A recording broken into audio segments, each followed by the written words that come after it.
Oke, Assalamualaikum warahmatullahi wabarakatuh. Bagaimana cara entry point pada rejection EMA50? Ya, jadi itu yang akan kita bicarakan pada video ini. Ini adalah BTC USD ataupun Bitcoin pada hari ini, hari Sabtu, di time frame daily ada reject EMA50. Kita belum tahu ini reject atau akan tembus ya. Itu dulu posisi pertamanya. Ketika kita melihat harga sedang berada di EMA50, di mana EMA50 ini kita anggap sebagai support dan resisten ya dalam indikator BBMA. Dalam hal ini EMA50 ini sekarang bertindak sebagai resisten. Bagaimana kita tahu ataupun apa yang harus kita perhatikan untuk memprediksi bahwa EMA50 time frame daily ini tidak tembus, sehingga kita bisa untuk entry sell. Oke, secara sederhana adalah di time frame bawahnya ya. Jadi di bawah time frame daily, apakah H4, H1, M15 dan seterusnya ya, harus ada MHV yang valid. Itu yang pertama. Ini adalah cara entry pada perkiraan rejection EMA50 secara konservatif. Karena banyak juga yang langsung entry ya, menurut pengalaman masing-masing. Tapi secara teori kita harus melihat ada satu time frame ataupun ada beberapa time frame yang menunjukkan arah penurunan, yaitu salah satunya adalah MHV. Oke. Di time frame H1 ini adalah MHV karena dikonfirmasi oleh ekstrim di time frame M15. Ini ekstrim ya. Oke, itu yang pertama. Yang kedua, untuk entry point-nya kita harus cari setup lengkap di time frame manapun, yang penting di bawah daily tadi. Di sini saya melihat setup lengkap di time frame M5 ya. Mulai dari ekstrim, TPW, MHV, CSAK, dan reentry CSAK. Itulah kenapa saya sini entry ya. Oke, cukup jelas mungkin ya.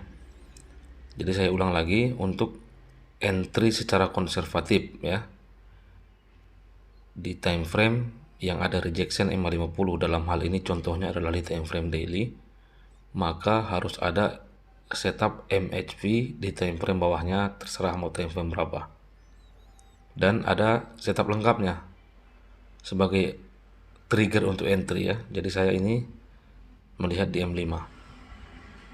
Untuk target,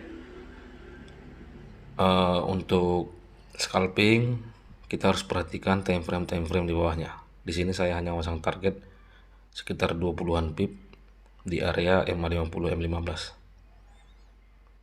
Oke, itu saja untuk pembahasan entry di prediksi reject EMA50. Sekali lagi, ini hanyalah prediksi, tidak ada yang pasti ya. Tidak ada yang pasti bahwa EMA50 ini akan memantul atau tembus ataupun breakout. Setidaknya kita punya alasan untuk meyakini bahwa EMA50 ini tidak tembus dengan seperti yang saya sampaikan tadi.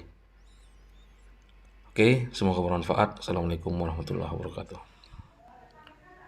Oke, ini update-nya yang tadi sudah TP ya, yang saya katakan waktu entry sell-nya di rejection EMA50, target EMA50 M15.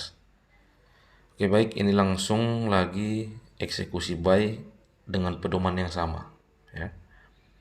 Pedoman yang sama pada rejection EMA50 di M30 ya. Ini diperkirakan rejection ya. Karena apa? Seperti yang saya sampaikan tadi, pengaturannya time frame di bawah M30 ini harus ada yang MHV Jadi di sini kita lihat M5 ekstrim, jadi bisa jadi M15 ini MHP. Kemudian di time frame M1 ada setup lengkap ya. Dimulai dari ekstrim, TPW, CSAK, dan ini reentry-nya. Jadi ini masuk di sini ya. Ini karena split makanya tereksekusinya agak di atas sedikit ya. Oke. Jadi rejection di M50 ini time frame daily itu tidak langsung ke bawah ya. Karena ada proses di time frame kecil. Terutama time frame H1 ini nanti akan ekstrim di top BB menurut perkiraan saya, karena H4 ini kan ada momentum. Jadi ini sudah menyentuh MA low-nya, kemungkinan besar akan naik, dan apabila ekstrim di top BB maka H4 ini yang MHV. Dengan demikian apabila H4 ini MHV maka disitulah validnya reentry rejection MA50 di time frame daily yang akan mendorong penurunan hingga MA low paling tidak ya. Oke, itu saja sebagai pembelajaran pada video kali ini tentang memprediksi apakah MA50 itu akan rejection atau breakout dengan cara seperti yang saya sampaikan ini ya. Banyak cara sebenarnya ya, tapi paling tidak ini bisa menyumbang pemikiran kepada teman-teman semua. Oke, Assalamualaikum warahmatullahi wabarakatuh.